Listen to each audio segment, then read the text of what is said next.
They erased the name from the wall. They mocked the man who helped build it. And when Jason Statham walked back into the dojo where he was once just a kid, they laughed. But they had no idea who they were challenging or what was about to be awakened. Stay with us until the very end, because what happens in this dojo will silence everyone. The old street still had the same cracks in the sidewalk, the same rusted lamppost that flickered at dusk, and the same quiet weight of memories that clung to the air like dust. But the building, his building, was different. The sign had been replaced. The faded wood and hand-painted calligraphy were gone, now replaced by bold metallic letters bolted to the front wall, sharp and soulless. Kado Karate. No honorifics. No mention of the man who built it with his bare hands. Jason stepped off the pavement and onto the gravel-strewn sidewalk, his boots silent against the concrete. The sun was low, casting long shadows across the entrance. He didn't need to knock. He didn't need permission. This place had once been home. He pushed open the door slowly, the hinges creaking with a kind of tired groan, as if even the building knew it had changed. Inside, it was bright. Too bright. Fluorescent lights buzzed overhead, stripping the room of the stillness it once held. The old mats were gone, replaced by gleaming vinyl in bold red and black. Where there had once been scrolls of wisdom, there were now framed motivational posters with empty slogans: push harder, train louder, be feared. The crowd was already gathered, parents in chairs along the wall, kids lined up on the mat, some fidgeting, some whispering. And at the center, barking commands with the cadence of a drill sergeant, stood a man in his 30s, broad-shouldered, clean-shaven, wrapped in a spotless jai. His voice was sharp, his movements theatrical. He demanded attention with every exaggerated gesture. Jason didn't need an introduction. He knew exactly who that was. Trent Kado. Not a name he remembered from the past. Not someone trained in this room when it still smelled like sweat, wood polish, and respect. This man had inherited a shell and filled it with noise. Jason kept to the back, leaned against the same wall he used to lean on as a teenager after grueling sessions with Sensei Hiroshi. That wall had felt different back then, warmer. Now it was just cold drywall painted over too many times. On the mat, a small boy, maybe 10, maybe younger, missed a step in a basic kata. His stance too wide, his hands too slow. Laughter rippled through the room. Not cruel, but careless. Trent stopped everything and made an example of the boy. Loud, public. The kid's face flushed with shame. Jason didn't move, didn't blink. But inside, something stirred.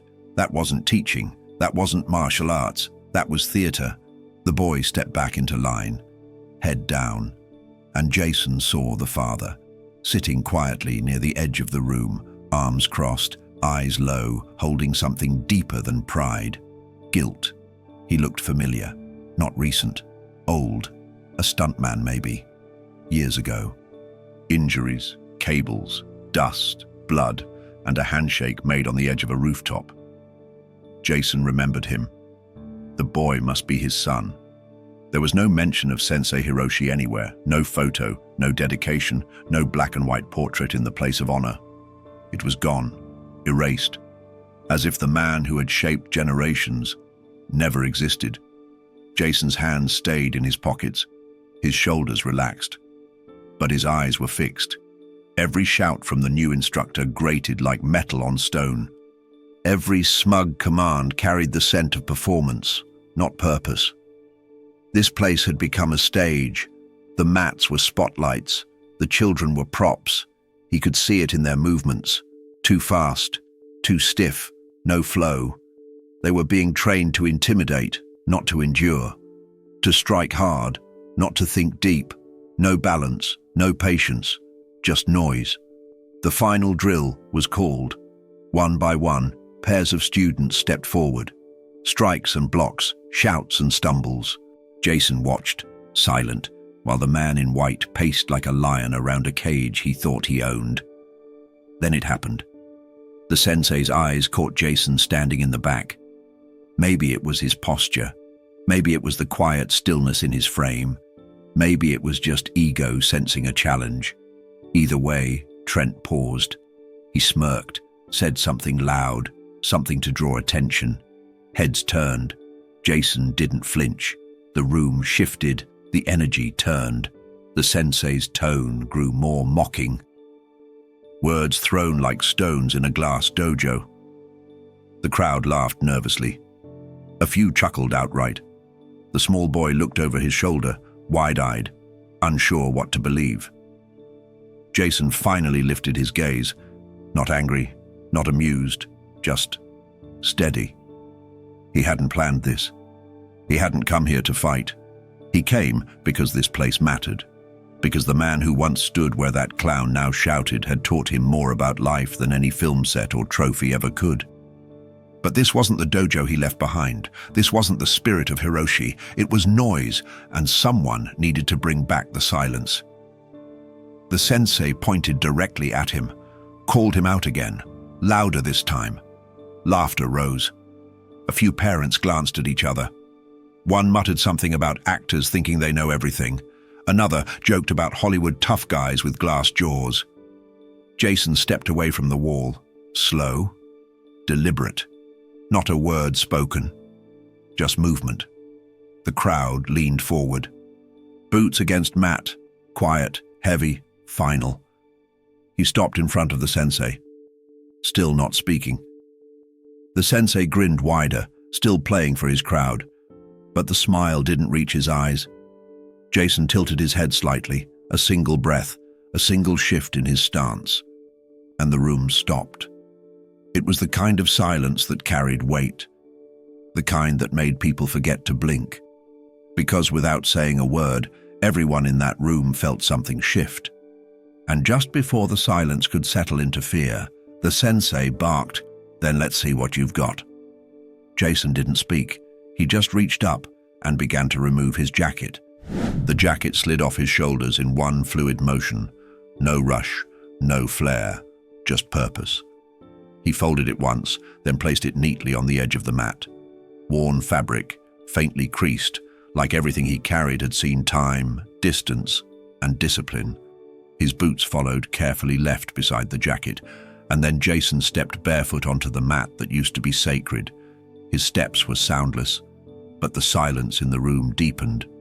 It wasn't just quiet, it was reverent, uncertain. Like the walls remembered something the people had forgotten. Trent stood tall in front of him, arms crossed, jaw squared, still holding on to the illusion of control. He spoke again, loud, cocky, pressing for laughs, but they didn't come. The room wasn't laughing anymore. Jason didn't look at him. His eyes drifted across the walls instead, as if searching for something that belonged there. And it didn't take long to notice what was missing. The corner that once held the black and white portrait of Sensei Hiroshi was bare. Just drywall and a faint outline where the frame used to hang. No tribute, no plaque, no trace of the man who built this space with sweat, silence, and honor. Only the new logo high above the mat, cold, glossy, metallic, and meaningless. Jason turned slightly and looked toward the wall where students once bowed before every class. There had been a phrase painted by hand in brushstroke ink. He remembered watching Hiroshi write it when he was just a teenager. Discipline begins where ego ends. Now it was gone, covered over with white paint, replaced by a flat banner that screamed, "Dominate every round." Something inside him hardened, not with rage, but with something far quieter, a kind of mourning. This wasn't a dojo, not anymore. It was a ring dressed up as a legacy, and the man standing across from him had no idea who he was disrespecting. Jason took his stance, calm, upright, almost effortless, feet grounded, hands loose, shoulders relaxed. It was a posture not taught in schools. It was earned, refined, the kind of stillness that made men second-guess their bravado. Trent's smirk wavered for a moment, just a crack in the armor. But then he puffed his chest, widened his stance, and launched into movement. High kicks, loud shouts, exaggerated footwork, fast, flashy, hollow. He spun through a kata like he was auditioning for a role he didn't understand. Every stomp echoed like a desperate claim for dominance. Jason didn't flinch. He didn't move at all. He just watched. And when it ended, when the sweat glistened on Trent's forehead and the crowd waited for a cue to cheer, Jason still said nothing. That silence, that unbearable, piercing silence, was louder than any applause. Trent snapped, asked if Jason had forgotten how to fight, if he even remembered what it was like to stand in a real dojo, if the years of movie scripts and camera angles had softened him. Jason finally raised his eyes to meet his. Not defiant, not angry, just clear. He said it quietly, but it carried. "I remember this place before you were even here." The words didn't need volume, they had weight, real weight. Trent laughed it off, but the shift in the room was already happening. A few of the older parents looked confused. One man lowered his arms, eyes narrowing, like he was beginning to recognize something beneath the surface. Jason stepped forward once. "You took down the photograph," he said. "You removed the spirit of this place and replaced it with your own reflection." Trent raised his hands, mocking, inviting him to stop talking and start fighting. Jason didn't respond. Instead, he turned his back on him. He walked to the far corner of the room, the corner where Hiroshi used to stand every morning before training began, the spot no one ever used unless invited. Jason stood there now, facing the center, barefoot on wood worn by time and respect.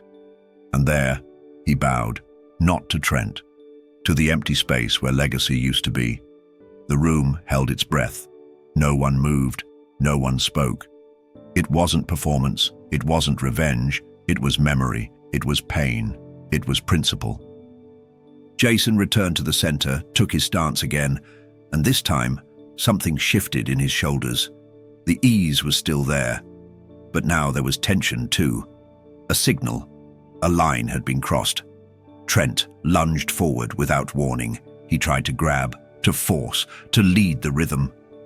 But Jason didn't engage. He sidestepped with elegance, using the man's own movement to pull him off center. A simple redirection, no aggression, just correction. Trent stumbled slightly, but recovered, laughed it off. He turned to the crowd, said something smug, but they weren't laughing anymore.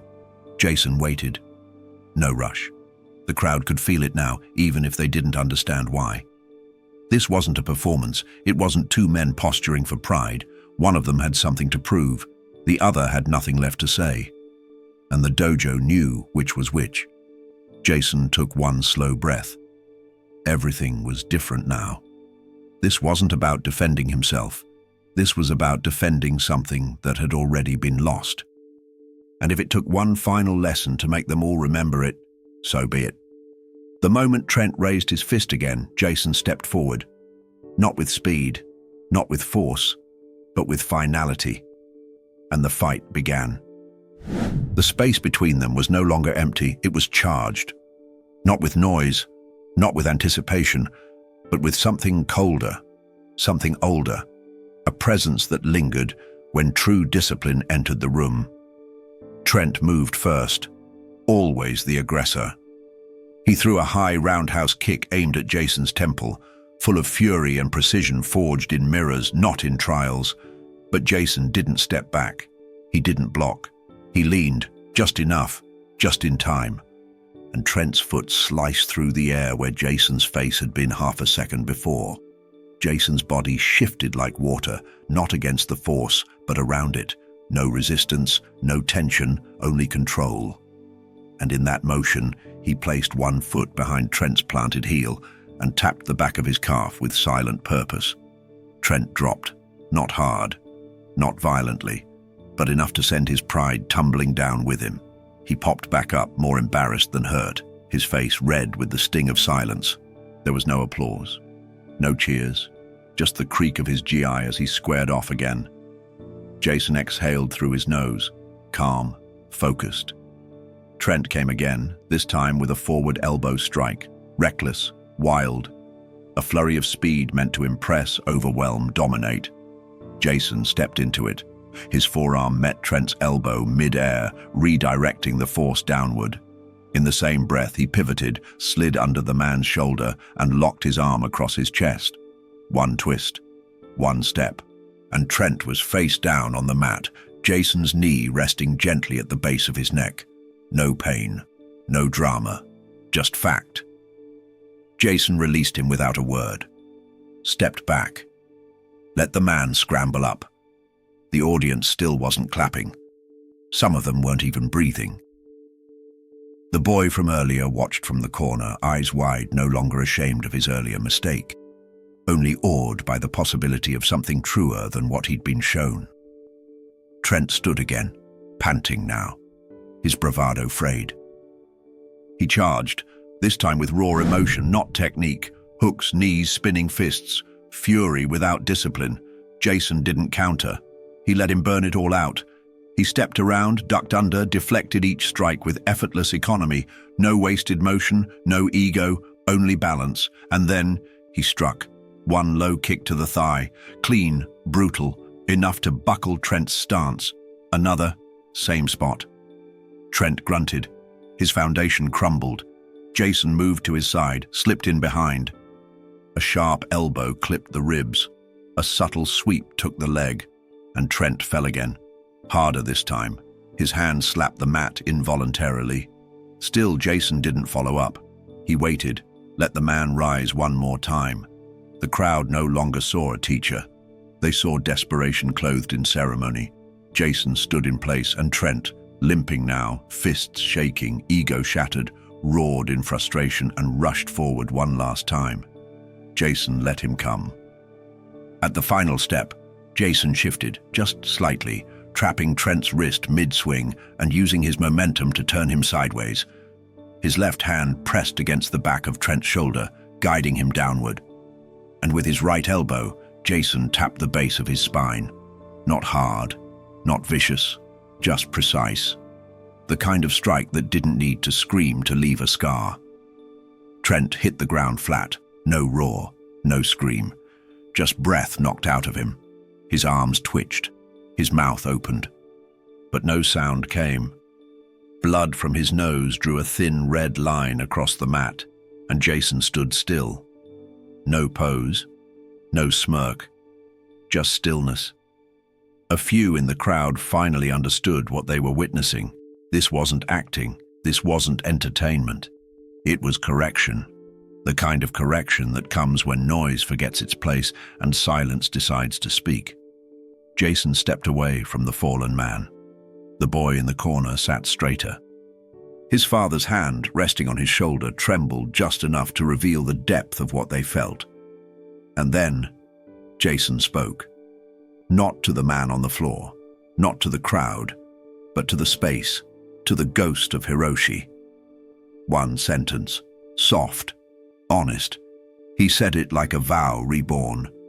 And then, Jason turned to face the crowd. No smile, no victory, only purpose. And as he walked slowly toward the boy in the corner, everyone in the room realized the real lesson was just beginning. He walked slowly, barefoot across the mat, past the man still lying on the floor, past the stunned faces frozen in their seats, and toward the edge of the room where the boy stood. The child stiffened as Jason approached, his small hands clenched at his sides, his eyes wide with the confusion only a young mind can carry, uncertain whether to feel fear or hope. Jason didn't speak right away. He knelt, not to diminish himself, but to meet the boy's eyes on equal ground.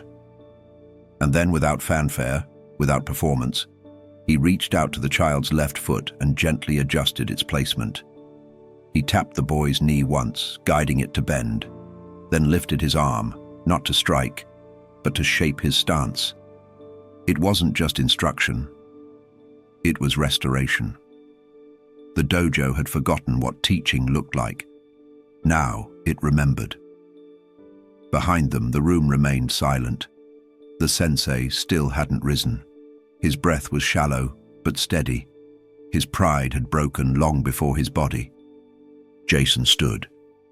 The boy's eyes followed him, no longer filled with confusion, but something older, something truer.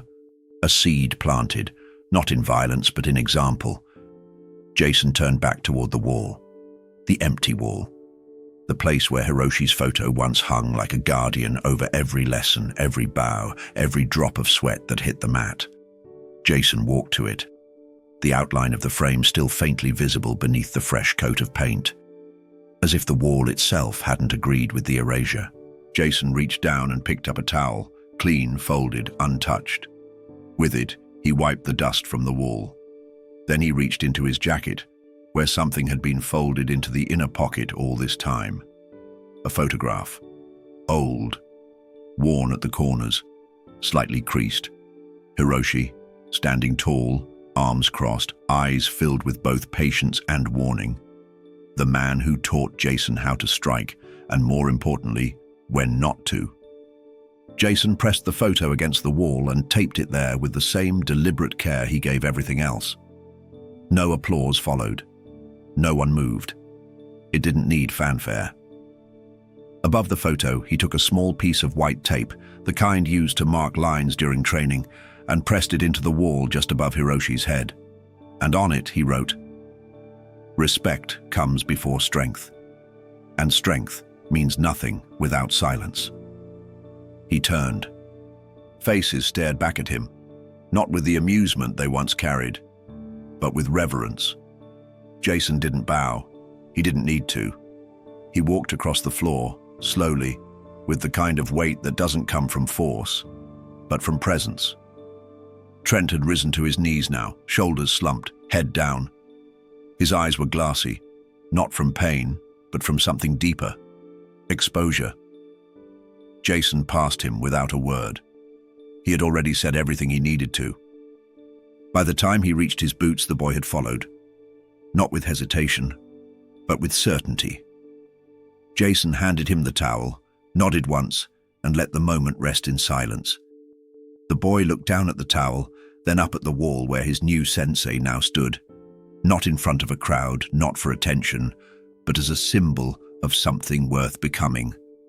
The father, still seated, wiped his eyes with the back of his hand, then rose slowly. A quiet nod passed between him and Jason, one that needed no words. Jason picked up his jacket, and the moment his boots touched the floor outside the mat, the spell broke. But it didn't vanish. It remained. In the air, in the eyes, in the boy's stance. He reached the door, the same one he walked through as a boy, the same one he now stepped out of as something else entirely. Sunlight caught his shoulders. The sky had shifted since he arrived. Softer now. Still. Behind him, the dojo didn't erupt. It didn't cheer. It didn't collapse. It breathed. Like it hadn't in years. And somewhere deep in that room, respect stirred again. Because sometimes the loudest sound is the one made by a man who never raised his voice. A teenage voice broke the silence as Jason stepped outside, barely a whisper, almost afraid to ask it aloud. Will he ever come back? And from the corner of the room, an old man answered quietly, "He never left. You just stopped listening." Some men walk into a room and demand respect. Jason walked in and made everyone remember what it looks like. If this story moved you, don't forget to subscribe, because more stories like this are coming. Hit the like button, share this with someone who respects true discipline, and leave a comment below. What would you have done if you were standing on that mat? We'll see you in the next one.